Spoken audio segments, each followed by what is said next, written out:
दोस्तों नमस्कार। वृश्चिक राशि वाले मेरे मित्रों, आप सभी का ज्योतिष के इस विशेष और आपके होश उड़ा देने वाले कार्यक्रम में बहुत बहुत स्वागत है। हृदय से अभिनंदन है। दोस्तों, इस वीडियो को बिल्कुल भी हल्के में मत लेना, क्योंकि यह वीडियो नहीं एक चेतावनी है। कल शाम 5:40 के बाद कुछ ऐसा अनोखा होगा, कुछ ऐसा अद्भुत होगा जो आपके जीवन को पूरी तरह से बदल कर रख देने वाला है। खबर ही कुछ ऐसी है, आपके पैरों तले जमीन खिसक जाएगी, क्योंकि कुछ ऐसे मारक योग बन रहे हैं जो आपको हद से ज्यादा पीड़ा देने का कार्य करेंगे। पीड़ाएं इस हद तक बढ़ जाएंगी दोस्तों कि आपको जेल की रोटी तक खानी पड़ सकती है। मान सम्मान बचाना तो मुश्किल हो जाएगा दोस्तों। यह समय एक ऐसा समय होगा जब आपके शत्रु, आपके विरोधी बहुत अधिक सक्रिय हो जाएंगे। आपको फंसाने के लिए, आपको नीचे गिराने के लिए हर प्रकार का षड्यंत्र करेंगे। और दुर्भाग्य की बात तो यह है दोस्तों कि उनके द्वारा किया गया हर एक षड्यंत्र कामयाब भी हो जाएगा। यह बहुत ही भयानक खबर है दोस्तों। अब ऐसे में आप कैसे बचेंगे? क्योंकि आप जिस प्रकार के इंसान हैं, इन सब चीजों से आपको बचना और इनसे निपटना आपको बिल्कुल भी नहीं आता है, क्योंकि आप एक सच्चे हृदय के इंसान हैं।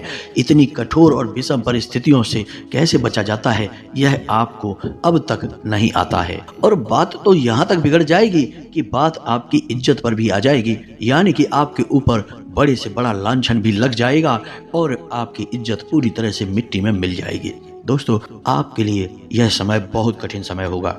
इस समय को आपको किस तरह से निकालना है और कौन सा है यह योग, और इस योग से आपको किस प्रकार बचाया जा सकता है, कौन से हैं वो जरूरी उपाय जिनको करने से इस योग की शक्ति कमजोर पड़ जाएगी और आपके ऊपर इसके दुष्प्रभाव कम से कम हो जाएंगे। दोस्तों, सारी बातें आपको इस वीडियो में हम बताने वाले हैं। सबसे पहले आपको इस मारक योग के बारे में संपूर्ण ज्ञान देंगे। उसके बाद आपके हाथों में क्या है, यानी कि आप कैसे अपनी रक्षा करेंगे, कौन से वो उपाय और कौन से वो जरूरी कार्य हैं जिनको करके आप इस योग से अपने आप को पूरी तरह से बचाने में सक्षम हो जाएंगे। सारी जानकारी आपको विस्तार से देंगे। बस आपको वीडियो पूरा देखना है। शुरू से लेकर अंत तक वीडियो में बताई गई हर एक बात को बारीकी से समझना है, और जो बातें आपको समझ में ना आए उन्हें आपको नोट कर लेना है, क्योंकि दोस्तों ऐसा ज्ञान आपको हर जगह नहीं मिलेगा। हम आपके लिए बहुत मेहनत करते हैं और आपके जीवन को बदलने के लिए अद्भुत से अद्भुत और बहुत ही कारगर उपाय लेकर आते हैं, ज्ञान लेकर आते हैं। बस आपको भी मेहनत करनी होगी और इन उपायों को जैसा हम बताते हैं वैसा उपयोग करते जाना होगा। आपका जीवन बदल जाएगा, हम इस बात की गारंटी देते हैं। तो बस आपको वीडियो पूरा देखना है, और जब वीडियो देखने के बाद आपको जानकारी बहुमूल्य लगे, कीमती लगे, तो वीडियो को एक प्यारा सा लाइक भी अवश्य कर देना है। तो चलिए दोस्तों, बिना समय गवाए आज के इस वीडियो को प्रारंभ करते हैं। लेकिन वीडियो को प्रारंभ करने से पहले आपसे एक निवेदन है कि सच्चे हृदय से पूरे भक्ति भाव के साथ माता को प्रेम से याद करते हुए कमेंट में एक नहीं 3 बार लिखना, जय मां भद्रकाली कृपा करो, जय मां भद्रकाली रक्षा करो। माता आपकी रक्षा करेगी और आपके आसपास एक सुरक्षा का आवरण बना देंगे। जी हाँ दोस्तों, और हम आपको बता दें कि यदि माता आपसे प्रसन्न हो गई और उनकी कृपा आपके ऊपर आ गई, तो फिर तो आपके ऊपर किसी प्रकार की कोई आंच आने वाली है ही नहीं। ना ही कोई ग्रह और ना ही इस ब्रह्मांड की कोई शक्ति आपका बाल विवाह कर सकती है। बस माँ की कृपा दृष्टि आपके ऊपर हो जाए। तो बस पूरे भक्तिभाव से माता को याद करते हुए कमेंट में लिख डालिए, जय माँ भद्रकाली रक्षा करो। माता आपकी रक्षा करने के लिए तत्पर हो जाएंगी। साथ ही साथ यदि चैनल पर पहली बार आए हैं तो चैनल को सब्सक्राइब करना बिल्कुल भी ना भूलें दोस्तों।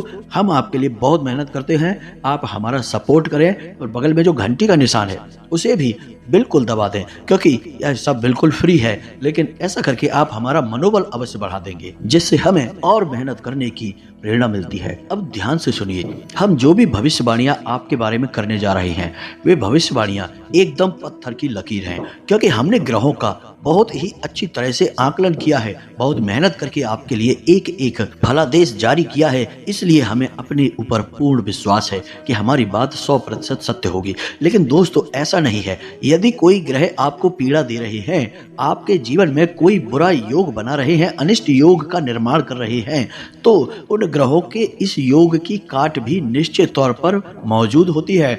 अब यदि आपको उस काट के बारे में पता है तो आप आराम से इस अनिष्ट योग से बच जाएंगे।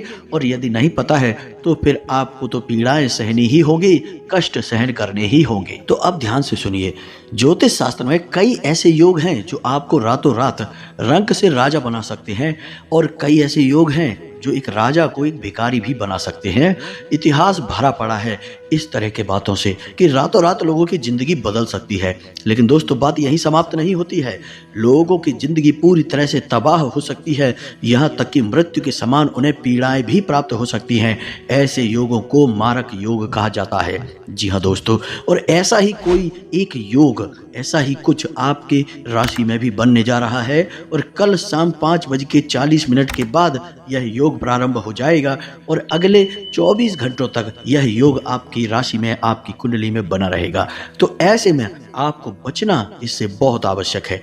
अब सीधे तौर पर आप यदि अपने जीवन में जो ऐसे कार्य करते रहते हैं वैसे ही लगे रहेंगे तो आप इससे बच नहीं पाएंगे, क्योंकि यह आपको ऐसी ऐसी परिस्थितियों में फंसाएगा कि जानबूझकर आपके पास उलझने आएंगी, लोग आपसे उलझेंगे, विवाद में पड़ेंगे, आपको परेशानियों में डालेंगे। और आप जब अपने लिए आवाज उठाएंगे तो आप फंस जाएंगे।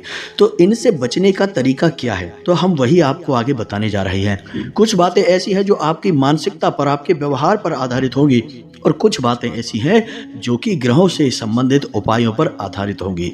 दोनों ही तरह के कार्य आपको करने होंगे। अब चूंकि समय भी बहुत अधिक नहीं है, तो बेहतर यह होगा कि उपाय आपको वो बताए जाएं जिन्हें आप अभी, यानी इस वीडियो को देखने के तुरंत बाद से ही प्रारंभ कर सके इन उपायों को, ताकि इनका प्रभाव आपके जीवन में आज से ही शुरू हो जाए और कल शाम 5:40 तक समय आते आते आपके पास आपका स्वयं का रक्षा कवच तैयार हो जाए, जो कि अत्यंत आवश्यक है दोस्तों।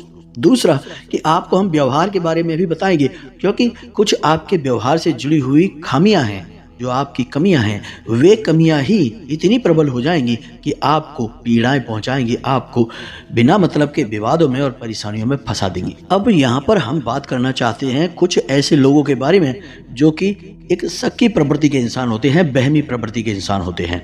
उन्हें हर बात में शक होता है, हर बात में वहम होता है। उन्हें ऐसा लगता है कि वो सब कुछ जानते हैं और दुनिया का सारा ज्ञान उनके पास है, तो उन्हें किसी से कुछ सीखने की, जानने की आवश्यकता नहीं है। जो वो सोच रहे हैं, जो वो कह रहे हैं, बस वही सच है।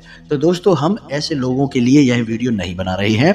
हम ऐसे लोगों से बस एक ही बात कहना चाहेंगे कि कोई बात नहीं है, आप हमारे द्वारा कही गई एक भी बात का भरोसा मत करना। फिर जब पीड़ाएं आए, परेशानियां आए, तो आराम से उन कष्टों को सह लेना और उन्हें अपनी किस्मत समझकर आगे बढ़ जाना। फिर इसके लिए कोई भी जिम्मेदार नहीं है, आप स्वयं ही अपनी पीड़ाओं के लिए जिम्मेदार होंगे। अब बात करते हैं उन लोगों के बारे में जो सचमुच में अपनी जिंदगी को बदलना चाहते हैं और अपने जीवन के कष्ट परेशानियों से तंग आ चुके हैं। जी हाँ दोस्तों, आप चिंता न करिए, आपके हर एक कष्ट का समाधान है, उपाय है, इलाज है ज्योतिष शास्त्र के पास। यदि ज्योतिष शास्त्र के पास इतनी शक्ति न होती तो क्यों प्राचीन काल से राजे महाराजे और बड़े बड़े शक्तिशाली लोग भी ज्योतिष आचार्यों से पूछे बिना अपने जीवन का एक फैसला नहीं लेते थे। यहाँ तक कि हमारे आसपास आप देखिए, चाहे विवाह हो, चाहे मुंडन हो, चाहे घर मकान लेना हो, या छोटा सा कोई समारोह ही क्यों ना हो, बिना मुहूर्त जाने कोई भी शुभ कार्य नहीं किया जाता है। यह ज्योतिष शास्त्र की शक्ति का बहुत बड़ा प्रमाण है। तो चलिए दोस्तों, इतनी सारी बातें बताने का एक ही मकसद है कि आप हम जो बता रहे हैं उन बातों पर विश्वास करें और बिल्कुल ही बेफिक्र होकर हर बात को समझते हुए अपने जीवन में इन्हें लागू करें। बदलाव निश्चित तौर पर आएंगे, पीड़ाओं से आप बच जाएंगे। पीड़ा तो आपको आनी ही है, पीड़ा तो आपको सहनी ही है। बस इन पीड़ाओं से बचने का एक उपाय आपको करना होगा, तभी आपको पीड़ाओं से बचने का रक्षा कवच मिलेगा।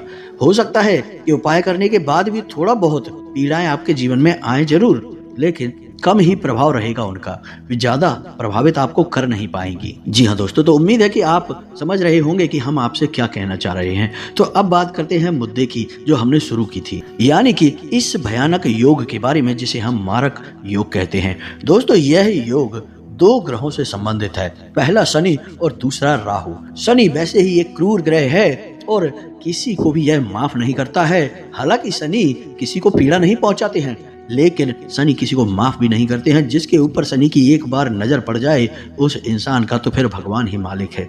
लेकिन यदि राहु के साथ इनकी युति हो जाती है तो फिर तो जीवन में भूचाल ही आ जाता है, बवंडर सा ही आ जाता है। रातों रात इंसान की जिंदगी नर्क बन जाती है, क्योंकि राहु का कार्य क्या है? राहु के पास अपनी खुद की कोई विशेष शक्तियां नहीं होती हैं। राहु सहचर्य से फल देता है। अब चूंकि शनि के साथ राहु यदि मिल जाएगा तो शनि की शक्तियों को कई गुना प्रबल कर देगा। लेकिन राहु का एक विशेष गुण यह होता है कि यह अचानक से फल देने वाला होता है, यानी कि यह जिस भी ग्रह के साथ सहचर्य में होगा उस ग्रह की शक्ति को कई गुना बढ़ाने के बाद अचानक से उस ग्रह के शुभ या अशुभ परिणाम आपको देगा। जी हाँ दोस्तों, मानकर चलिए कि यह शुक्र के साथ सहचर्य में आ गया कुछ समय के लिए, तो यह शुक्र की शक्तियों को प्रबल कर देगा और आपको रातों रात राजा बना देगा, राजयोग आपके जीवन में ला देगा। अचानक से आपको इतना धन लाभ कराएगा कि आप भी सोचने पर मजबूर हो जाएंगे कि इतना सारा पैसा आपके पास आ कैसे गया। जी हाँ दोस्तों, यही होता है कि भगवान जब देता है तो छप्पड़ फाड़ कर देता है। ये कहावत शायद इसीलिए बनी है। क्योंकि दोस्तों राहु एक दुष्ट ग्रह है, तो यह शुभ ग्रहों के साथ बहुत कम ही सहचर्य में आ पाता है, युति बना पाता है। इसकी युति अधिकतर क्रूर ग्रहों के साथ ही बन पाती है। तो चलो दोस्तों, ये तो सब हो गई इधर उधर की बातें। अब आपके जीवन में जो होने वाला है उसकी बात करते हैं। तो आपके जीवन में बन रहा है यह एक मारक योग जो शनि और राहु की देन है। तो अब आपको क्या करना है? आपको शनि और राहु से बचने के शक्तिशाली उपाय आज से ही शुरू कर देने होंगे दोस्तों, क्योंकि आपने यदि देर की तो समय निकलते देर ना होगी और बहुत सारा आपका कीमती समय बर्बाद हो जाएगा और फिर आप कुछ भी कर नहीं पाएंगे। तो अब ध्यान से सुनिए कि आपको क्या करना है। सबसे पहले आपको यह समझना होगा कि शनि और राहु दोनों जो ग्रह हैं वे किस दैवीय शक्ति के प्रभाव से अपनी शक्तियों को कमजोर कर देते हैं, यानी कि शक्तिहीन हो जाते हैं। तो शनि एक ऐसा ग्रह है जो हनुमान जी की दैवीय शक्ति के आगे कमजोर पड़ जाता है, यानी कि जो हनुमान जी की भक्ति करता है, पूजा पाठ करता है, उसे शनिदेव हानि नहीं पहुंचा सकते हैं, किसी भी कीमत पर नहीं पहुंचा सकते हैं। ठीक उसी प्रकार जो इंसान दुर्गे माँ की पूजा पाठ करता है, दुर्गा चालीसा का पाठ भी कर लेता है, तो उसे राहु नुकसान नहीं पहुंचा सकते हैं। जी हाँ दोस्तों, तो ये दो दैवीय शक्तियां हैं, आपको बस इन्हीं दो दैवीय शक्तियों को साधना है। तो अब ध्यान से सुनिए कि आपको क्या करना है। अब आज जब आप इस वीडियो को देख रहे हैं तो जैसे ही वीडियो समाप्त हो वैसे ही तुरंत आप हनुमान जी को याद करते हुए एक संकल्प लें और हनुमान जी से कहें कि हे प्रभु, आप हमें इस आने वाली पीड़ा से, आने वाली इन समस्याओं से बचाएं, क्योंकि हम अबोध हैं और अज्ञान हैं। हम अपनी रक्षा स्वयं कर पाने में पूरी तरह से अक्षम हैं, इसलिए हमें आपकी मदद की आवश्यकता है। हम आपकी शरण में हैं। जी हाँ दोस्तों, आपको बिल्कुल इसी तरह से हनुमान जी से मन में बात करनी है और उसके बाद आपको कहना है कि हम आपको प्रसन्न करने के लिए 11 दिन का हनुमान चालीसा पाठ का संकल्प लेते हैं। जी हाँ दोस्तों, फिर आपको करना यह है कि रोज शाम के समय यानी कि 8 और 9 बजे के बीच हनुमान जी के मंदिर जाना है और हनुमान चालीसा का पाठ करना है और साथ ही साथ आपको हनुमान रक्षा कवच का भी पाठ करना है। आपको यह 2 कार्य अवश्य करने हैं, लेकिन इसका संकल्प आपको आज अभी से ले लेना है। जैसे ही आप इसका संकल्प लेंगे, आपके ऊपर तुरंत हनुमान जी का रक्षा कवच आ जाएगा, सुरक्षा आपकी तैयार हो जाएगी। इसके बाद आपको क्या करना है कि आपको माँ दुर्गे को याद करना है और उनसे कहना है कि हे माँ, हम अबोध बालक हैं, हमारी रक्षा करना है। जी हाँ दोस्तों, प्रार्थना करना आपका धर्म है, हमारा भी धर्म है, हम सभी यही करते हैं। देवी देवताओं के हम छोटे छोटे बालक ही तो हैं, तो हमें अपने उस परम पिता मातृशक्ति से निवेदन करने में कोई हर्ज नहीं होना चाहिए। तो हमें बस यही करना है, माता को याद करना है और उनसे भी यही कहना है कि हे माँ, हम अगले 7 दिनों तक दुर्गा चालीसा पाठ का एक संकल्प लेते हैं, लेकिन आप हमें इस पीड़ा से बचाइए, इन तकलीफ़ों से बचाइए। आप बस ये 2 कार्य करिए और आप कल से ही, या यूँ कहें कि आज से ही जब आपको समय मिले, इन संकल्पों को प्रारंभ कर दीजिए। और एक कार्य आपको करना है कि आप जब भी घर से बाहर निकलें तो आपको एक पान का पत्ता, एक छोटा सा टुकड़ा अपने मुख में रख कर निकलना है और अपने जेब में लौंग का एक जोड़ा रख कर निकलना है। हम अपने पिछले कई वीडियो में भी आपको इस विषय में जानकारी दे चुके हैं। पान के एक पत्ते में बहुत ही चमत्कारी शक्तियां होती हैं और लौंग के जोड़े में नकारात्मक शक्तियों को आकर्षित करने की शक्तियां होती हैं। जब आप घर में वापस प्रवेश करेंगे तो लौंग के उस जोड़े को पीछे की ओर फेंक कर सीधे घर में प्रवेश कर जाएंगे, मुड़कर पीछे नहीं देखेंगे। अब आपको बताते हैं कि जब आप अपना संकल्प पूरा करने के लिए हनुमान चालीसा का पाठ करेंगे या फिर दुर्गा चालीसा का पाठ करेंगे, तब आप क्या करेंगे? आप एक दीपक जलाएंगे। जी हाँ दोस्तों, क्योंकि बिना दीपक जलाए तो किसी भी प्रकार की पूजा पाठ शुरू ही नहीं हो सकती है, समाप्त भी नहीं हो सकती है, पूर्ण नहीं हो सकती है। तो आपको एक दीपक जलाना है। तो जब भी आप दीपक जलाएं तो 2 लौंग यानी 1 लौंग का जोड़ा उस दीपक में अवश्य डालें। यह बहुत ही आवश्यक है।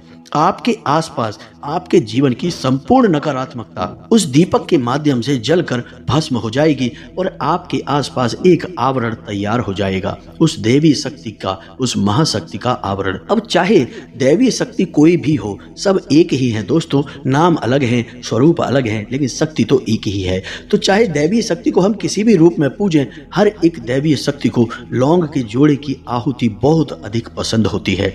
दीपक के माध्यम से आप यह आहुति अवश्य देंगे।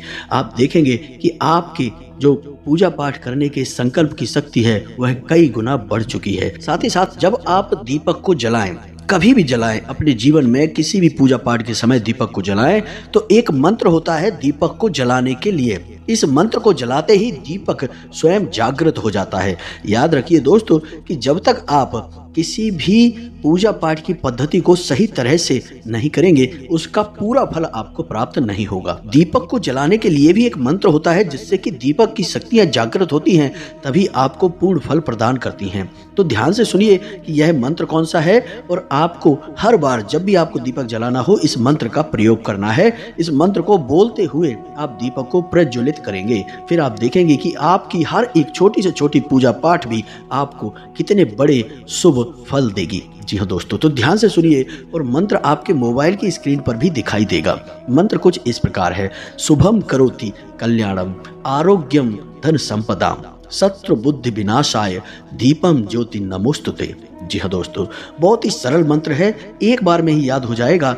1-2 बार बोलकर देखें और अगर याद नहीं होता है तो आप इसे नोट कर लें दोस्तों। ऐसा बहुमूल्य ज्ञान आपको कहीं मिलेगा नहीं दोस्तों, हम गारंटी देते हैं, क्योंकि अब तक शायद आपको ये पता भी ना हो कि दीपक को प्रज्वलित करने का भी कोई मंत्र होता है। हम आपको बता रहे हैं, आप इसे ध्यान से समझें। फिर से एक बार हम बोल रहे हैं, इस मंत्र को आप ध्यान से सुनें। शुभम करोति कल्याणम आरोग्यम धन संपदाम शत्रु बुद्धि विनाशाय दीपम ज्योति नमोस्तुते। बस आपको इस मंत्र को बोलते बोलते दीपक को प्रज्वलित करना है। फिर आप देखें कि दीपक की कैसी कैसी शक्तियां जागृत होती हैं और आपके पूजा पाठ के बल को यानी आपके आध्यात्मिक बल को कितना प्रबल बना देती हैं और आपकी हर एक पूजा पाठ का आपको पूर्ण फल प्राप्त होगा। याद रखिए कि जितनी आवश्यक प्रार्थना और पूजा है उतनी ही आवश्यक पद्धति भी है। यदि पद्धति के बिना प्रार्थना और पूजा की जाती है तो वह दैवीय शक्तियों तक पहुंच ही नहीं पाती है। आप मानकर चलिए कि पद्धति एक माध्यम है और पूजा पाठ या फिर जो आप प्रार्थना करते हैं वह आपकी आवाज है जो देवी देवताओं तक पहुंचती है, तो उस माध्यम की आवश्यकता तो आपको रहेगी ही। अब पहले भी हम आपको कई बार इन बातों के बारे में बता चुके हैं कि शनिदेव की आपके ऊपर विशेष नजर रहती है। ना केवल आपके ऊपर बल्कि इस धरती पर रह रहे हर एक इंसान के जीवन में शनिदेव की कहीं ना कहीं हिस्सेदारी अवश्य होती है, नजर अवश्य होती है। तो अब ऐसे में आपको क्या करना चाहिए? अब चूंकि हम यह बात क्यों कह रहे हैं कि शनिदेव की क्यों नजर रहती है, क्योंकि कलयुग में शनिदेव को न्याय का देवता कहा गया है दोस्तों। कलयुग में शनिदेव को कर्म का देवता कहा गया है और हर इंसान कर्म तो करता ही है, किसी भी प्रकार का कर्म करे, अच्छा करे या बुरा करे, जिसके जैसे कर्म होते हैं उसको उसी प्रकार के फल शनिदेव देते हैं। तो शनिदेव की आपके ऊपर हमेशा नजर रहती है। तो आपके लिए बेहतर यह होगा कि आप शनिदेव को प्रसन्न करने के उपाय पहले से ही करते रहें, तो आपका जीवन बहुत आसान होता रहेगा। तो आप इसके लिए 2 कार्य कर सकते हैं। पहला कार्य यह है कि आप अपने घर में शनिदेव के नाम का एक सरसों के तेल का दीपक रोज प्रज्वलित कर सकते हैं। कुछ करना नहीं है आपको, बस आपको शनिदेव के नाम को याद करते हुए एक छोटा सा दीपक, और मिट्टी का दीपक होना चाहिए दोस्तों, एक छोटा सा दीपक अपने घर में रोज प्रज्वलित करते रहना है। बस इतना सा करना है, कोई पूजा पाठ नहीं, कोई प्रार्थना नहीं, बस इतने से कार्य से ही शनिदेव प्रसन्न हो जाते हैं। और यदि आप यह नहीं कर सकते हैं तो आपको जब भी समय मिले महीने में एक बार या हफ्ते में एक बार जब भी आपको समय मिले तो आप शनिदेव के मंदिर अवश्य चले जाया करिए और एक सरसों के तेल का दीपक वहां जला लीजिए। जी हाँ दोस्तों, आप यदि मंदिर नहीं जाना चाहते हैं, यदि शनिदेव की शिला स्वरूप की मूर्ति वहां स्थापित नहीं है, तो आप पीपल के वृक्ष के नीचे भी जाकर एक दीपक जला सकते हैं शनिवार के दिन। जी हाँ दोस्तों, शनिवार के दिन शाम के समय आप जाएं, पीपल के किसी वृक्ष के नीचे एक दीपक जला दें, शनिदेव को याद कर लें, बस इतने से ही आपका काम हो जाएगा। अधिकतर मंदिरों में पीपल का वृक्ष तो होता ही है, यह बहुत ही पवित्र होता है, पूजनीय होता है, तो यह होता ही है। तो आप किसी ऐसे मंदिर में चले जाएं जहां पीपल का वृक्ष है और वहां जाकर शनिदेव के नाम से एक दीपक जला लें और हनुमान चालीसा का पाठ कर लें। इससे आपके सारे कष्ट कट जाएंगे, आपकी तकलीफें पीड़ाएं कम हो जाएंगी। जी हाँ दोस्तों, यह बहुत ही प्रभावशाली उपाय है, हालांकि है छोटा सा लेकिन है बहुत ही प्रभावशाली। इसी प्रकार माता को प्रसन्न करके रखेंगे तो आपको राहु केतु की पीड़ा कभी भी जीवन में परेशान नहीं करेगी। कष्ट राहु केतु की तरफ से आपको कभी आएंगे नहीं। और माता को प्रसन्न करने का सबसे सरल तरीका यह है दोस्तों कि महीने में एक आध बार जब भी आपको समय मिले आप छोटी कन्याओं को कुछ खाने पीने के लिए दे दें, यानी उन्हें खिला पिला दें। कन्याओं की उम्र 9 साल से कम होनी चाहिए। अगर हो सके तो आप शुक्रवार के दिन अपने घर में छोटी सी एक व्यवस्था कर लें और कन्याओं को कुछ खाने के लिए, जैसे खीर वगैरह है, पूड़ी वगैरह है, या फिर कुछ और आप बाजार से मंगाकर फल वगैरह खिला सकते हैं, अपने घर में बुलाकर उन्हें खिला दें। महीने में एक बार किसी भी शुक्रवार के दिन इतना कर लें। इससे दैवीय शक्तियां आपके साथ आ जाएंगी और आपके जीवन की दशा पूरी तरह से बदल जाएगी। अब हमारे धर्म में सबसे अच्छी बात यही है कि हमें अपने जीवन को सुंदर बनाने के लिए छोटे छोटे कई ऐसे उपाय हैं जो बताए गए हैं, जिन्हें हम नित्य कराते रहें तो हमारा जीवन अपने आप सुचारू रूप से चलता रहता है, बाधाएं उत्पन्न नहीं होती हैं। छोटी छोटी पूजा पाठ हमेशा समय समय पर कराते रहनी चाहिए। कुछ न कुछ छोटे मोटे कार्यक्रम होते रहने से घर का वातावरण शुद्ध रहता है और यज्ञ हवन वगैरह होता रहे घर में तो वातावरण पूर्ण रूप से साफ स्वच्छ शुद्ध रहता है, सकारात्मक रहता है, दैवी शक्तियाँ घर में बनी रहती हैं। दोस्तों, इन सब कार्यों को आपको हमेशा अपने जीवन में शामिल करते रहना चाहिए और जब भी आपको समय मिले तो किसी न किसी छोटी मोटी पूजा पाठ को अपने घर में अवश्य करवा लीजिए। इससे आपका घर का और आपके जीवन का वातावरण शुद्ध रहेगा, पवित्र रहेगा। उम्मीद है आपको हमारे द्वारा बताई गई बातें अच्छी तरह से समझ में आ गई होंगी। दोस्तों, आप तैयारी करके चलेंगे तो कोई भी बड़ी से बड़ी पीड़ा आपका बाल भी बांका नहीं कर पाएगी। बस आपको करना यह होगा कि हर एक परिस्थिति में आपको सकारात्मक रहना होगा, नकारात्मक लोगों से दूर रहना है, नकारात्मक वातावरण से दूर रहना है, क्रोध नहीं करना है, किसी महिला का अपमान नहीं करना है, किसी भी भिखारी को या जानवर को अपने दरवाजे से खाली हाथ भूखे पेट जाने नहीं देना है। बस इन चीजों को आप शामिल रखें, आपका जीवन सुंदर रहेगा, आपका घर परिवार सब सुरक्षित रहेंगे। दोस्तों, उम्मीद है कि आपको हमारे द्वारा बताई गई बातें समझ में आ गई होंगी और आप इन बातों का प्रयोग करके अपने जीवन को सरल बना पाएंगे। यदि कोई प्रश्न आपके मन में उठता है तो आप कमेंट करके पूछें, हम आपके प्रश्नों के जवाब देने की पूरी कोशिश करेंगे। और यदि आपको हमारी बातें अच्छी लगी हैं, सही लगी हैं, तो वीडियो को एक प्यारा सा लाइक भी अवश्य करें और यदि चैनल पर पहली बार आए हैं तो सब्सक्राइब करके बगल में घंटी का निशान है उसे अवश्य दबा दें। इसी के साथ साथ आज के इस वीडियो को विराम देते हैं। मिलते हैं अगले ज्ञानवर्धक वीडियो में। और हाँ, कमेंट में जय मां भद्रकाली लिखना ना भूलें। माता आपका कल्याण करेंगी। जय माता की।